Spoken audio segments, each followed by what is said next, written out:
Alors, pour aider les enfants à sentir qu'ils font quand même encore partie de notre communauté et de la classe, j'ai 2 stratégies. La première, c'est qu'on fait un Zoom 3 fois par semaine avec toute la classe.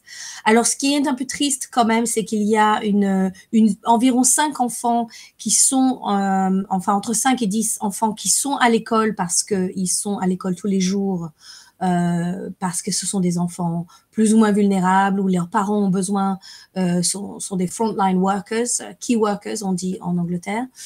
Et donc, eux ne peuvent pas participer à ce Zoom parce qu'ils sont à l'école et nous n'avons pas assez d'ordinateurs pour que tout le monde puisse avoir un ordinateur individuel. Donc c'est bien pour les enfants qui sont à la maison, mais nous n'avons pas toute la classe. J'ai à peu près 20 enfants qui se mettent sur le Zoom de toute la classe. Donc, j'utilise aussi une fonction chat sur J2E et j'encourage les enfants à discuter là-dessus.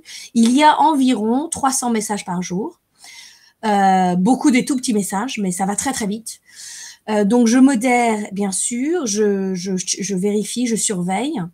Il y a eu en novembre, lorsque nous étions en isolation, un petit problème entre 2 enfants sur la messagerie.